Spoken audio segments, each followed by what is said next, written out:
नमस्कार दोस्तों, civil engineering support के एक बहुत ही महत्वपूर्ण वीडियो में आपका स्वागत है। मैं हूं आपका दोस्त इंजीनियर अभिषेक सिंह। दोस्तों, आज मैं आपको दिखाने वाला हूं कि आखिरकार एक बेडरूम में कितने स्विच बोर्ड की आवश्यकता होती है। साथ ही साथ दोस्तों, स्विच बोर्ड का जो हाइट है वो फर्श से यानी कि फ्लोर लेवल से कितनी ऊंचाई पर रखनी चाहिए। साथ ही साथ दोस्तों, कितना मॉडल का स्विच आपको जो है वो इस्तेमाल करना चाहिए, कहाँ कहाँ पे जंक्शन देनी चाहिए और दोस्तों सर्कुलर कहाँ कहाँ पे लगानी है, हर एक चीज़ की जानकारी आपको इस वीडियो में मिलने वाली है।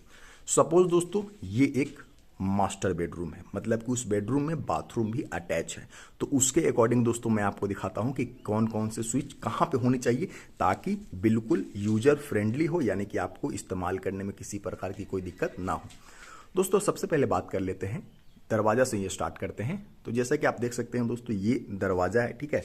तो हमें कोशिश करनी चाहिए कि बिल्कुल दरवाजा के या तो लेफ्ट में या तो राइट में मेन स्विच बोर्ड देना है, ठीक है। तो अब दोस्तों जैसे ही इसमें एंट्री करते हैं तो आपको पता होगा दोस्तों दरवाजा किधर खुलेगा, तो दीवार इधर है, इसलिए दोस्तों जो पल्ला होगा वो इस तरीके से यहाँ पे रेस्ट करेगा, ठीक है। तो ये मान लीजिए 3.5 फीट का अगर दरवाजा है दोस्तों, तो 3.5 फीट इधर से दोस्तों यहाँ पे हमारा जगह ब्लॉक हो गया।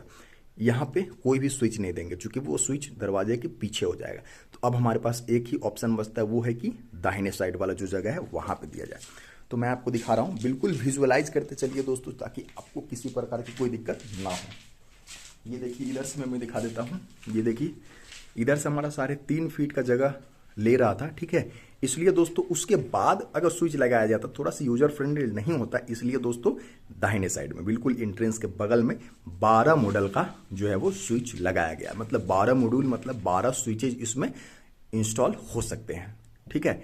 इसके जस्ट ऊपर दोस्तों देखेंगे तो वहां पे, चूंकि यहाँ पे दोस्तों आप देखेंगे वार्डरोब था, इसलिए उसके ऊपर में ही दोस्तों यहाँ पे एक बल्ब का पॉइंट दिया गया है, बल्ब का पॉइंट दिया गया है। साथ ही साथ दोस्तों अगर ध्यान से देखेंगे तो आपको जहाँ पे एंट्री है दोस्तों, उसके ठीक यहाँ पे दोस्तों देखेंगे तो एक 8 मॉड्यूल का एक स्विच बोर्ड आपको देखने को मिलेगा।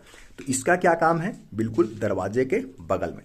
चूंकि दोस्तों इस घर को डिजाइन करते समय ये देखा गया है कि हमारा जो बेड रहेगा वो दोस्तों यहाँ पे रहेगा, ठीक है।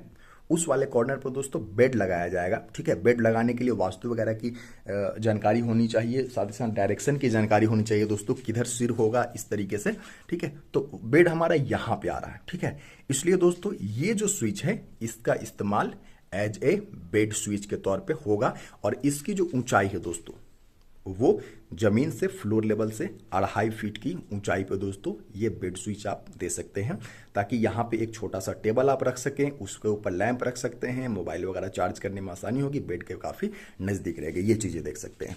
साथ ही साथ दोस्तों ये जो 12 मॉडल का मेन स्विच है, ठीक है, तो इस बोर्ड को आपको फ्लोर लेवल से करीब करीब 4 फीट के ऊंचाई पे रखनी चाहिए, ये काफ़ी सही होता है। ये सामने वाला दीवार हमारा कवर हो गया, ठीक है, बोर्ड देख लिए। ये सामने वाला दीवार में एक और दोस्तों ऊपर में देखेंगे कि यहाँ पे मिडिल में बिल्कुल जो है वो बल्ब के लिए पॉइंट दिया गया है। तो इस घर में टोटल 2 बल्ब हो चुके हैं, एक हमारा मेन स्विच बोर्ड लग चुका है और एक हमारा बेड स्विच बोर्ड लग चुका है। इसके बाद भी दोस्तों आप देखेंगे तीसरे दीवार पे आते हैं। दीवार वाइज देखिए, आपको सारी चीजें समझ में आएगी। दोस्तों आप देख सकते हैं ये घर का बाहरी हिस्सा है, ठीक है। और इसलिए दोस्तों यहाँ पे देखेंगे तो यहाँ पे एक वेंटिलेटर है, इस ईंट को हटाया जाएगा तो ये वेंटिलेटर एक्सपोज हो जाएगा। तो ये वेंटिलेटर है दोस्तों, इसके बिल्कुल बगल में आपको जो है वो एसी का पॉइंट दिलवाना है। मान लीजिए अभी आपको एसी नहीं लगवानी है, फिर भी दोस्तों एसी का पॉइंट दिलवाना है। आने वाले दिन में आप आसानी से बिना किसी तोड़ फोड़ के दोस्तों यहाँ पे एसी लगवा सकते हैं। क्योंकि यहाँ तक हमारा पाइप ऑलरेडी उतरा हुआ था, बस 1-1.5 फीट का पाइप लगा और एक दोस्तों यहाँ पे 2 मॉड्यूल का बोर्ड लगा है, इसके अलावा और कुछ नहीं लगा है। इससे आपका फ्यूचर का पूरा ऑप्शन खुल जाता है, तो इसलिए एसी का पॉइंट जरूर दिलवाए, आने वाले दिन में बहुत इसकी आवश्यकता पड़ने वाली है। साथ ही साथ दोस्तों अगर एसी नहीं है तो आप बल्ब वगैरह के लिए भी दिलवा सकते हैं, उसको इस्तेमाल कर सकते हैं। जब आपकी एसी आएगी तो उसको हटा करके आप यहाँ पे बल्ब को हटा करके एसी इस्तेमाल कीजिए, कोई दिक्कत नहीं है। 3 दीवार हमारा कंप्लीट हो चुका है। चूंकि दोस्तों मैंने आपको वीडियो के स्टार्टिंग में ही बताया था कि ये अटैच बाथरूम के साथ एक मास्टर बेडरूम है, इसलिए दोस्तों देख सकते हैं दोस्तों अंदर में एक बाथरूम है, ठीक है। तो ये जो चौथा दीवार है तो इस पे एक दोस्तों वहाँ पे जो है वो बल्ब के लिए पॉइंट दिया गया है। और उसके बाद में देखेंगे दोस्तों 4 फीट के हाइट पे फ्लोर लेवल से आप देखेंगे दोस्तों यहाँ पे एक अगेन दोस्तों आप देखेंगे तो 12 मॉडल का एक यहाँ पे मॉड्यूल का मतलब स्विच बोर्ड दिया गया है। इस स्विच बोर्ड का क्या काम है? इस स्विच बोर्ड का हमारे बेडरूम से कोई लेना देना नहीं है, ये बाथरूम के लिए है। क्योंकि बाथरूम में जितने भी पॉइंट्स रहेंगे आप देख सकते हैं दोस्तों, वहाँ सर्कुलर से होता वो अंदर गया पाइप और फिर दोस्तों कुछ इस तरीके से ये हमारे यहाँ पे आ गया। तो यहाँ पे एक लाइट लग जाएगा, ठीक है, एक बल्ब हो जाएगा। यहाँ पे देखेंगे दोस्तों तो यहाँ पे जो एक गीजर हमारा एक पॉइंट है, तो यहाँ पे गीजर के लिए पॉइंट दिया गया है। साथ ही साथ दोस्तों यहाँ पे जैसे कि वेंटिलेटर है तो यहाँ पे एग्जॉस्ट फैन के लिए दिया गया है। तो इस तरीके से आपको बहुत ही आसानी से दोस्तों अपने घर का जो वायरिंग है वो बिल्कुल अच्छे तरीके से करवानी है और देखना है दोस्तों कि आपको कहाँ पे कौन सा पॉइंट की आवश्यकता है, किसको किस। अब दोस्तों आपके मन में एक बहुत ही जेन्युइन सा सवाल आ रहा होगा कि अगर बाथरूम में एक लाइट, एक एग्जॉस्ट फैन और एक गीजर चलाने हैं, 3 ही चीज़ चलाना है दोस्तों, तो बाथरूम के बाहर वाले दीवार पे 12 मॉड्यूल का स्विच क्यों दिया गया है? तो दोस्तों जानकारी के लिए बता दूं, चूंकि मैंने बेड का पोजीशन आपको बता दिया है, तो इसलिए टीवी यूनिट जो है वो इसी वाले दीवार पे लगाया जाना है और उसके लिए दोस्तों सॉकेट और साथ ही साथ स्विच की आवश्यकता होगी, इसलिए 12 मॉड्यूल का यहाँ पे दिया गया है। फ्यूचर में आप इस दीवार पर दोस्तों टीवी यूनिट भी इंस्टॉल आसानी से करवा सकते हैं। देख लिया कि पाइपिंग किस तरीके से करते हैं। आने वाले दिन में दोस्तों आपको जो है वो इससे संबंधित जो भी वायरिंग वगैरह होगी उसकी भी वीडियो मिलती रहेगी।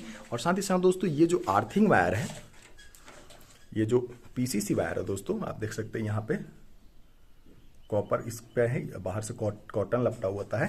तो ये दोस्तों आर्थिंग के लिए बहुत जरूरी है। तो इसलिए अपना जब पाइपिंग होता है दोस्तों उसी समय इस वायर को दिलवाना बहुत ज़्यादा जरूरी होता है। फिर मिलते हैं। उम्मीद करता हूं दोस्तों चीज़ों को आप समझेंगे और अपने घर में इम्प्लीमेंट करेंगे। मिलते हैं। नमस्कार, धन्यवाद।